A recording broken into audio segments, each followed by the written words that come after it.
Rare Nation, stand up. Please stand up. The Cover 3D Raider podcast here. No Monster Mash, Ken. Hold your tears. He'll be back after the Steeler game.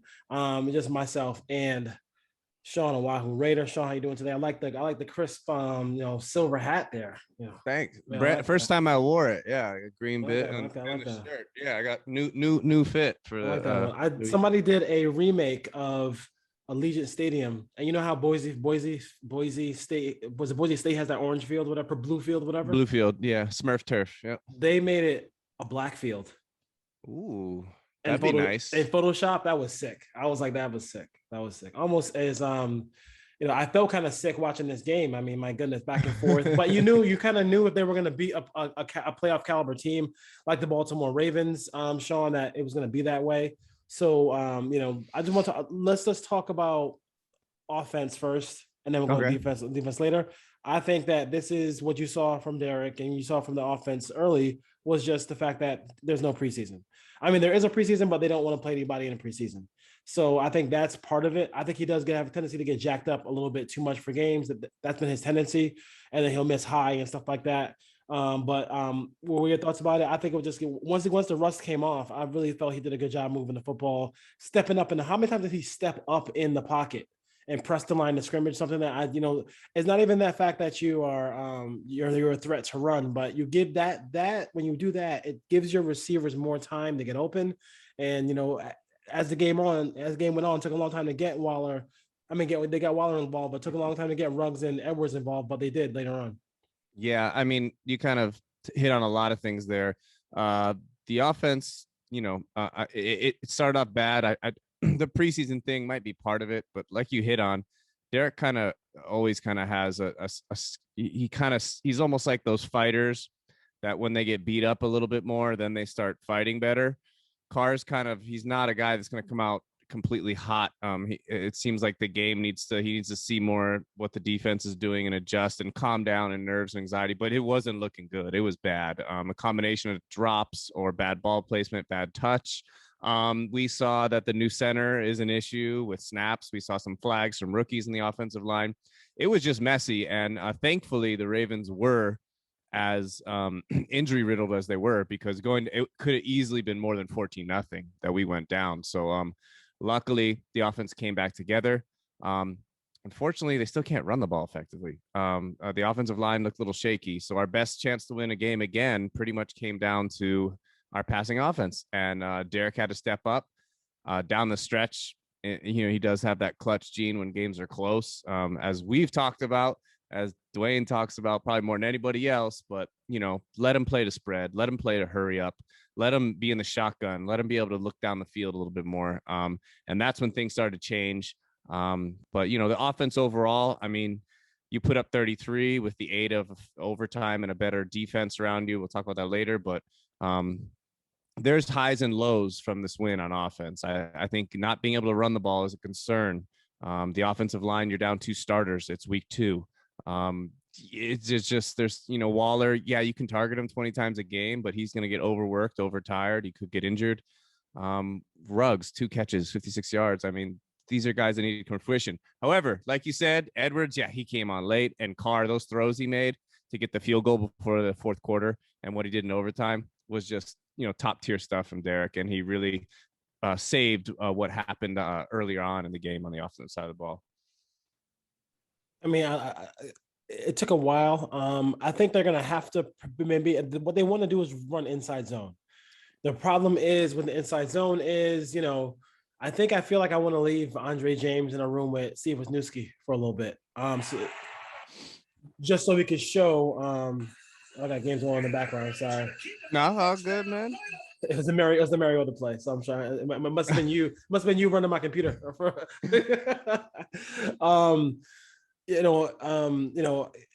To me, like, I forgot where I was as far as that goes. To run the football inside zone, Andre James in a room with Steve Wisniewski, because Steve Wisniewski used to play through the echo of the whistle. Like, he really pushed the envelope. And I think there's times, even when he gets to second level, he's up against Patrick Queen. One, he got a flag for. The other one, he could have laid him out. Like lay him out. Yeah, yeah, Let your presence be known. Like we're not playing patty cake on the offensive line. Like I mean, this is the run part of the offensive line is where you get a chance to hit somebody. It's not gonna get any easier because you deal with Calais Campbell. Now you got to deal with Hayward. Hayward is just a beast up front. He just wants to move people.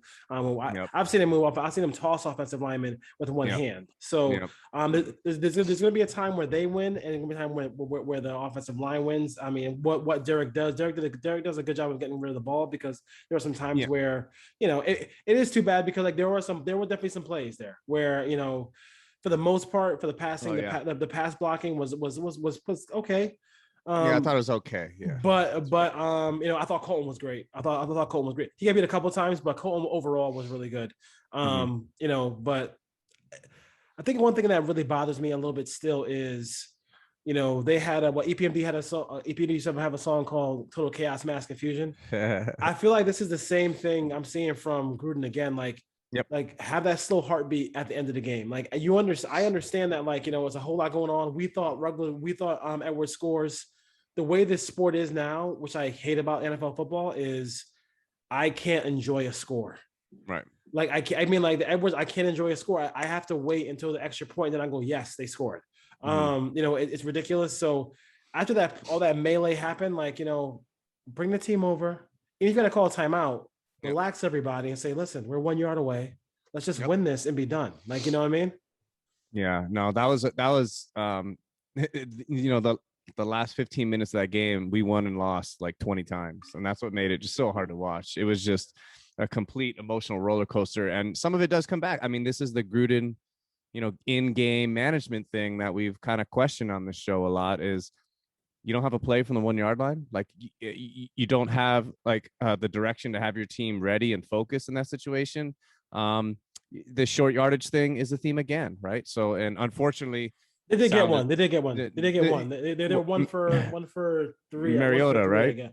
Mariota was 2 for 4. 2 for 4 because Jacobs got one late in the game. Mariota got one.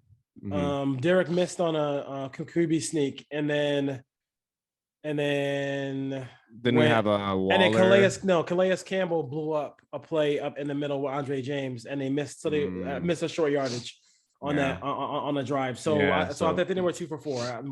Just off my memory, they were 2 for 4. But it should be 4. It should be 4 for 4. Like I mean, it should be way more than 50% from 1 yard away. Yeah, I even thought what was interesting because what we saw last year with healthy Ruggs in the Carolina game was he was getting touches out the backfield, jet sweep, spreads. Like Ruggs, I was shocked that especially seeing that JJ was banged up. Like, what was the plan there to offset the inability to potentially run the ball inside? There really wasn't too much. It just kind of came down to knowing that Waller's an absolute animal and takes up attention, and Derek could go pick his spots in the defense eventually. But yeah, the short yardage thing bugs me. Like you said, the goal line thing is weird. The field goal attempt and non-attempt thing was weird. Ended up working out heavily in our favor.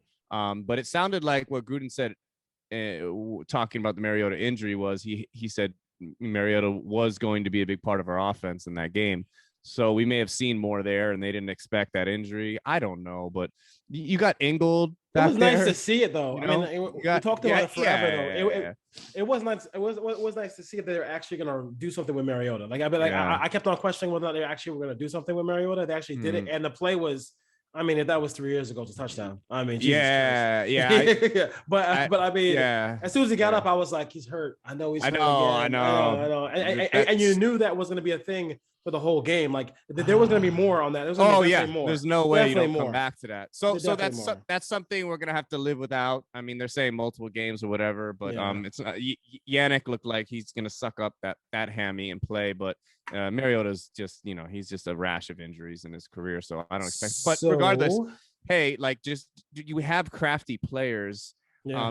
You can motion Ruggs from the slot into the backfield and run a pitch toss. You can do things if JJ's banged up and if you don't want Drake to get the carries. But overall, I mean, the outcome was just win, baby. That was this kind of game, and like you said, I mean, when you're playing good teams, who cares? Yeah, like dead serious. I mean, you're playing really good teams. I could care less how you win it. If they gotta go to Pittsburgh this week. I could care less how they win.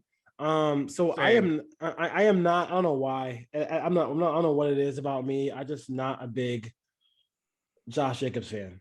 I like him. I think he's really good, but I just feel like it's always going to be hurt. It's always. I mean, they absolutely. When I to say they babied him in this offseason, they babied him, Oh, right? I mean, they did everything, gave him a pacifier, everything. Like, you know what I'm saying? Like he could play, don't get me wrong, when he plays, the dude can yeah. play. I'm never gonna sit there and act like he can't play. But he's hurt a lot. And now he's gonna be out for the Pittsburgh game. You know, I wanted Montez Sweat and David Montgomery in that draft. I didn't want him. You know, Gruden get burned again with picking a running back in the first round. You know, you got Peyton Barber now going in there against the Steelers. So we'll see what happens with there. I mean, also, I do think one of the unsung heroes too who helped move the chains was Drake. I think Kenyon Drake did a really Yes. good job on blocking. You Yes. know, he gave Derek just enough time to get the ball off. Wasn't like, you know, Maurice Jones-Drew on Junior Seau, but Yeah. Yeah. but it was still decent blocking. And listen, he can catch the ball out of the backfield. I thought this was a game where I wish the Raiders had screen passes in Yes. there because they blitz so much that I think if you had a screen pass to one of the running backs, it would have hit for big yardage. But I mean, that's not Gruden's. Good point. Yeah. It's not in his playbook for as far as that goes. But what are your thoughts about, hey, like, you know, offensively, we know. I think early on this game, I mean, you gotta feature Ruggs, you gotta feature Edwards. I thought Edwards did some good things later on in the game. Yeah. You can manufacture some catches for these guys, right? Yeah, absolutely. And I think that's kind of that there were just, I mean, we talk about draft value. That's like super important. Like these guys need to be involved. I mean, you look at the other side of the football and we got Arnett getting one snap on defense, and we could have had Patrick Queen, who looks like very good on the other side of the ball. But the same thing, you have to put more out there because Yeah. I'm just telling you right now, if you're Pittsburgh, what is the number one thing that you attempt to take away? What is it? It has to be. It has to be Waller. Has to be. And now and you got Carr in the press conference saying, well, if he's man coverage, I'll throw to him 30 times a game. I get that, but you're not really. We need to dispel some of that reliance upon that. Like you can have a Travis Kelce and you can have a Darren Waller and a George Kittle, but you can have games where they get 3 catches for 50 yards and you see the other people blow up. So Yeah. and I think what Edwards did at the end of the game, That's Pittsburgh's great. gonna look at that. They're gonna understand. Okay, Carr's got some timing and tempo with this guy, and he can run across the middle of the field. He's got the hands. He can body the ball. He can go downfield. So that's good. The back shoulder stuff. The back shoulder. Ruggs is still, you know, the Ferrari. He's you get him out there and in the open space, and those are the type of plays he can hurt you with. But yeah, I mean, It's weird because like, you know, Carr threw for 435 and the offense put it. So they did good things, but there's still a lot of inside the game things to be critical about because there's some unprovens here. I don't think we'll be able to run the ball at Pittsburgh. I think we'll have to find creative ways with tunnel screens and pitches and motion. Because my fear is with the offensive line, which you said played okay. I agree. I thought they were okay in pass protection. There were some times where They weren't great. They weren't great. I was holding my breath, and credit due to Derek for not being Lamar Jackson, but sliding his stance, getting to a spot where he could throw the ball. I think at times that's definitely something where he normally just gets into the conservative read, but he was a chemist a little bit. He made some things happen, and against Pittsburgh, I'm sorry, but it's looking like it's going to be the same way. He's going to have to. They're going to bring blitzes at him. Mike Tomlin's a great coach, and he's going to see our weakness and he's going to attack it. And so they just need to reinvent themselves. I hope they don't just go out and do the same damn things, just start targeting Waller in the first quarter 8 times or whatever it was. Like you need to bring something else to the table. And I think now is the time you strike because they think we have this heavy reliance only there. Well, guess what? Renfro, to me, was the biggest unsung hero of the game. Like he had some critical plays, and he is so crafty. The PI he draw in the goal line, the third down ability when he breaks off a route, when Carr breaks out of the pocket. Him and Carr kind of have a good chemistry there. So something else has got to come to the table. You have to reinvent yourself. Another great defense, another great coach, another great organization, and another AFC playoff contending team. I mean, it'd be nice because I mean, you saw after the year with 3 teams who could make the playoffs Yep. In the AFC. So if you can, I mean, listen. I thought, like I said, I thought the Raiders would go 0-2 and then start winning some games. You fake fan. Come on. No, I'm dead serious. I'm dead serious. I know. Yeah. I know. I try to be real. I try to be real. Like I thought, Yeah, well, I just felt like, he would make that one play that would break our hearts, and Lamar Jackson almost did. Like he almost did. He almost did. And I think going at Pittsburgh, we can't sit there and say, hey, you feel like they're gonna win by 2 touchdowns. Like, you know what I mean? Like Pittsburgh isn't the old school Pittsburgh, but I mean, you still have to. I mean, you gotta be able to block. I 90. I mean, you gotta be able to block 90. You gotta be able to block. Hayward in the middle. I mean, they bring it from all walks of life. I mean, and did a good job in Buffalo last week. Although, if they get a lead in that, I would think I think Gruden would be a little bit better at holding a lead in that situation. Maybe. But defensively, I think that I want to give props to the Raiders for what they did right. Like everybody talks about what stuff they do wrong sometimes, but sure. Let's be honest. Like, I mean, what round was Max Crosby drafted? How many teams had a chance to draft Max Crosby? Fourth rounder. The fourth rounder, the length, the motor that never stops. The guy has just been fantastic for the Raiders. So, I give him a lot of props for that. He has some great plays in this game. He was the best defensive player in this whole game. I'm happy that he got defensive player of the week, because he was you couldn't handle him. You couldn't deal with him. And I just love the way he didn't allow Lamar Jackson to get to the outside regardless. And it shows you how much of an athlete he is, because every time they rush from the corner or the right side, Lamar Jackson could not get around the corner to get him. And what about Quentin Jefferson with these strip sacks getting fumbles? Denzel Perryman did a great job. At linebacker, the 4th and 1, they gave up a 4th and 1, but they stopped the 4th and 1 with KJ Wright up the middle. A good design by Gus Bradley there. So, listen, I think before in overtime, Abram played under control, and I love it. Mm-hmm. But Abram helped really save the game. The play right before the Raiders forced a fumble,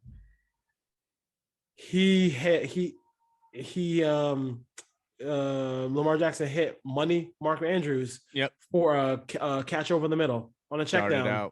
He jarred it out. And that was a huge play in that game, because it should have been almost a fumble. And if you remember, he almost caused a fumble on a play where in the flats where he was inches away from getting a fumble there too. So under control, doing a good job there. We all appreciate he we all know what kind of player he can be when he's under control. So that was a big play. And then and Nassif came around on that stunt and just and did his thing too. So some injuries, it's a concern going into this game, but definitely the defense played They just gave you a chance. They didn't give up 30 in the first quarter. Like, they gave you a chance to win the game, and at the end, Derek, along with some help, was able to do it. Yeah, great point. Along with some help, yeah, I think you hit on all the players. Mostly, I want to talk about on defense, but I think what was large is just the pass rush. I mean, we're 30, 31, 32 in sacks for how many years? Just seeing. Even the play, and I'm just telling you right now, this is where my faith resides with this week. That was Lamar Jackson. He's a cheat code in the back. He's up, put him there with Vic and Randall Cunningham, Kyler Murray. Yeah, any of those. Yeah. I mean, there are so many plays where I'm thinking, if that was Big Ben, he's sacked. Yep. He's sacked. There's no chance. But Lamar is just special. He's a special player. Credit to him. And he had running backs trying to chip for him that just got a contract 3 days ago. So there's a lot up against him in there. So, that might have helped the defense a little bit, but regardless, yeah, I mean, looking at Yannick and because pre-snap, I normally key on the edge player and, or if there's a moving linebacker or moving person in the box to see if they're blitzing or what they're exactly doing. But just watching Mad Max, it just becomes addictive. I mean, his hands, he's a lean guy, but the reason he's so effective is he gets people off of him.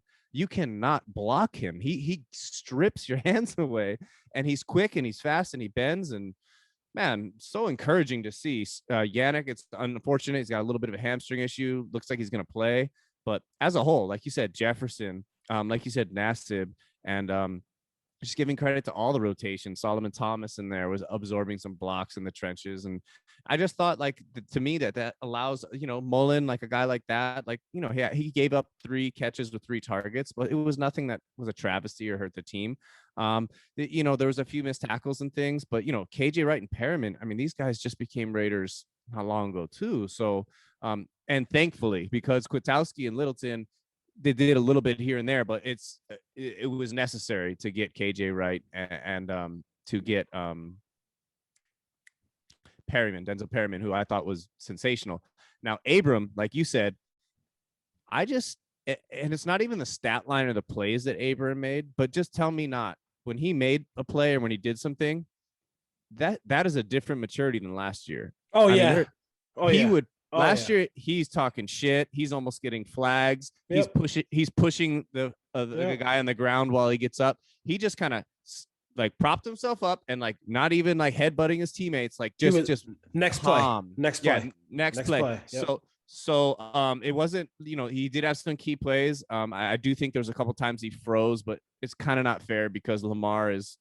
Yeah, I see what you're gonna do. And you gotta make a decision. You gotta jump outside or jump inside, right? You gotta. I mean, committing to hit stick Lamar. You're just asking you're gonna be on Sports Center, top 5. Getting your ankles broke. So I kind of get where it comes from, but overall, just seeing him being a heady player, looking like, hey, I'm in year 3. I didn't really have a rookie year. I had a very shaky sophomore year. I need to be more mentally sound. And that's kind of what speaks to a lot of this team. Waller getting sober, Crosby getting sober, Abram getting more mature. Just like to kind of have this feel of these players on this team that are trying to get to this different level. But overall, yeah, I'm confident. Pass rush. Give me the pass rush. Maybe we still miss some tackles. Maybe we're not there, but just give me the pass rush, because if the offense can be productive early in the game, that pass rush is, we're focusing to pass if we're the team up 14-0. And now we have a pass rush to create turnovers and put you in 3rd and longs, put you in a position where your tackles are holding and trying to. So we're in a good spot, I think, so far. Small sample size. Yeah, I think, listen, I like what I saw from the pass rush. I mean, it was constant. It was there all day. And this is the fastest. This is the fastest quarterback that they're going to face all. We don't play Arizona, so so there's no Kyler Murray. I know Herbert is somewhat mobile, but he can run, but not like this kid. So I'm not worried about. I'm not worried about. You're playing a bunch of guys who are going to be in the pocket, and that's all you can ask for. Is that ability to be able to rush the passer as far as that goes. So good job by the Raiders in this one. What are your thoughts about Pittsburgh now going to Pittsburgh? I think if you're going to go to Pittsburgh and it's not freezing cold, that's always a good thing. They're a passing team, so it's not like it's old school. It's old school Steelers here. What are your thoughts about that game? I think that they lost. One of the biggest things I've been watching some of the people who cover the Steelers, who I respect. And while fans think it's going to be a blowout, they feel like the Raiders are going to give them real problems in this game. People who cover the team, and they also talked about how the slot corner who they let go, I think his name was Hilton. He left and went to Cincinnati, and he used to really blitz off the slot. He used to be a really good slot corner. Now that guy's gone, and you don't got to tell Derek twice if there's somebody in the slot who can cover Renfro. I mean, this could be a game where Renfro really eats. And shout out to the Ravens, who are trying to cheap shot him a whole bunch of times in this game. That was pretty really good job, Wink Martindale. How'd that work out for you? What are your thoughts about the Steelers here? Yeah, I think you talked about the right things. I think Ben can have. If you look at every year, he has games just like what Carr had on Monday night, where he throws it literally 58, 60 times. He's got Juju. He has. I'm sorry, I'm forgetting my Notre Dame homie outside. Oh, Claypool. Claypool, who's like a Brian Edwards type, not as, but I mean he's huge and he can just win balls outside. So we're gonna be contested downfield underneath. The one thing about this game is Ben has lost all mobility. He's lost some of his arm. Yeah. So I'm hoping Gus Bradley, we did not blitz much, which I think makes sense because I don't think you blitz a quarterback like Lamar Jackson because you create space for him to find with his legs. And when I they did, they were smart enough to do it on Yeah. the right side. So that's to take away his yeah, they were smart. So I think this is a game where I know Gus is known to be conservative. But I think this is a game where you bring either whether it's Abram in the box to blitz or maybe it's KJ or Perryman, Littleton. I think this is a game where you have to bring some inside blitz pressures at Big Ben because I think the opportunities are going to be there.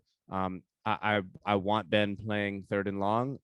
The one concern I do have is I'm a big fan of Najee Harris. I think he's a terrific talent. It may not be everything for him his rookie year, but that's a guy we can't let get chunk yardage. They beat Buffalo. That's a good damn team. Like a lot of people have them as AFC favorites, like with the Chiefs. So impressive win with some new pieces, right? With some rookies and young guys.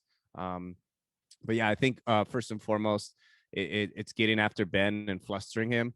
He does have one of those personalities where he can be he can be touchy-feely with his offensive coordinator, his play caller. If things aren't going his way, you see when Big Ben, someone's in his head. And I think that would be nice to do in their own stadium, is kind of throw them off early that way. As far as the offensive side of the ball, you have to play clean on the road. You can't have turnovers. So that's always an important focus. Thankfully, man. Yeah, the no weather. I mean, Pittsburgh, cold, brisk, terror, like what we play. It should be pretty good.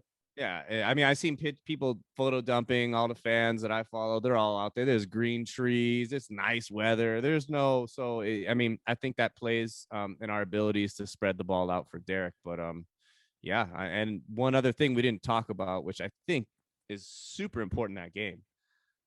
Can we talk about Carlson and AJ Cole? I mean, no. You mean Leckler and Seabass? Yeah, and John Kondo under center. I mean, yeah, my God. Like those punts were ridiculous, and the kick was like, you know, he knew it immediately. I mean, he's been on fire. He's been on fire. He is, and we still forget this is a kicker that the Vikings like saw no consistency with. So he's really found himself. AJ Cole, that's big, man. Like those little toys and tricks in those close games. If we don't get the things from them we got, we were likely 0-1 right now. So everything kind of came together to them. Yeah, man, Pittsburgh's another formidable enemy and rivalry. And shout out to all the fans there because that's gonna be a crazy environment. It's gonna be interesting to see what happens there as far as that goes. I kind of want to check out the box score from that game. Let's see, the Steelers. It was lower scoring than everyone thought. Yeah. Everyone thought that game was going to be a offensive, you know, whatever you call it. And thank you for people watching and listening. I got the sniffles, so me too. Just bear with me. We live in paradise out here, but sometimes we get sick in California and Hawaii. Yeah, man. Once in a while, once in a blue moon. Yeah. But I mean, listen, they're obviously, you know. I'm interested to see, are they going to try to run from only from heavy personnel? Because I think they're gonna. I would probably try to throw from heavy personnel, and then run from lighter personnel, because I feel like that might be a way of you know, kind of keeping them off kilter. Once they see all the people at the line of scrimmage, they see all those tight ends, they know you're gonna run the football there. Yep. Najee didn't really get loose. You know, Claypool didn't get loose. I mean, nobody really got loose in this game. So like it wasn't. No. You know, it was really just a you know, kind of. I mean, we could kind of take the. They forced a lot of fumbles in this game. And that was the difference. It was an ugly game, so it kept it low scoring. Ben didn't even throw for 200 yards.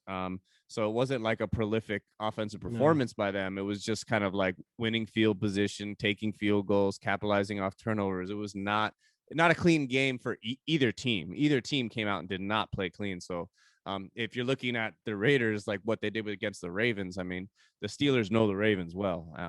That's their enemy right in their division. So. And opportunistic too. I mean, they did force a lot of. They only recovered one fumble, but they forced a lot of fumbles in this game. They forced at least 4 fumbles in the game. So that Watt brother bothers me, man. He's gonna be. I know Leatherwood held his own and Miller played well, but I mean, unless they move Watt around, we'll Well, I mean, see. that's where I think you have to almost. I mean, that's where Hayward is so dangerous because like you want to run the football a little bit, and you want to run it at a pass rusher. So that's why you saw them trying to run the football at Max Crosby. But good for Max Crosby, right? You know that he was able to do that. So able to handle that. And the run. We can think about Max Crosby's run defense. My God, night He's and great. day, night Yeah, and and that's something day. he had to. That's something he said he had wanted to work on, and it seems like everything he said is coming to fruition. So another great sign. He put in the And work. he put in the work, and I think what's important here is that as Perryman, Kwiatkowski, Littleton, and KJ Wright, and until we get back Morrow and Javin White, I think the better cohesion they see on that D line in front of them, the linebackers are going to be a little bit better at knowing how they can peel off and get to the ball. I looked like KJ Wright, like he had a couple great play on that fourth down stop when he came beyond the line of scrimmage. But I think we'll see more of those of him as he kind of just settles in a little bit more and understands the gap control and what's happening in front of him. But hey, I can't remember the last time consistently seeing a pass rush. No, I know. Seriously, I can't. I mean, exactly. I really can't. Khalil Mack and Bruce Irvin. That was it. So let's roll into predictions here. I'm gonna just kind of stay with my theme for the season that I thought the Raiders had. I thought that they split one of these two games. I thought they would be able to go 3-1 in the first four. I think that I'm gonna pick them again to lose again this week. After this week, there's going to be. I'm picturing 3 straight wins, so we'll see. But I think I thought they lose this game here, and then after they lose this game here, Miami at home. Then you go to another home game with the Rams in SoFi.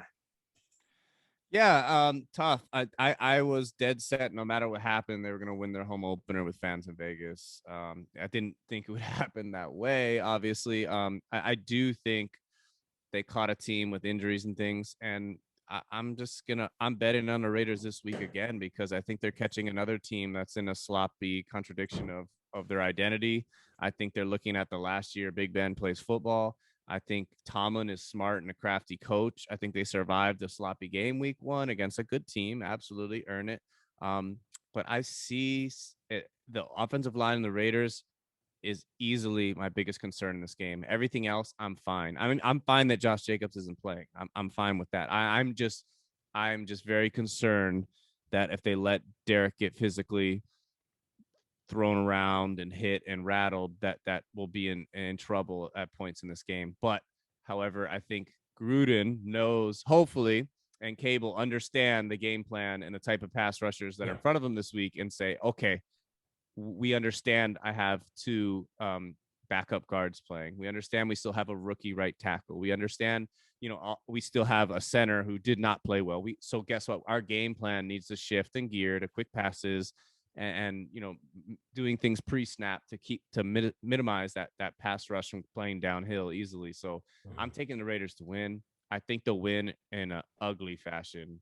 I don't think either team gets over 22, 23 points. I think this is just something that has some boring highs and lows, boring tone to the game. And both teams kind of struggle to move the ball. And it's going to come down to miscues and errors. And I think our special teams will be the difference because we have a kicker and we have a punter who can pin the ball. And those things matter in a matchup like this. And that's why I'm giving us the edge. Yeah, cool. Well, we'll see what happens there on Sunday. So listen, next week we'll have Monster Mash Ken back and Raider Nation. Thank you for joining us and Bourbon Raider. Yep. Bourbon. Have a couple for me tonight because I'm not feeling good. All right. Yeah, get better, Dwayne. Right. Yeah, take care. Peace.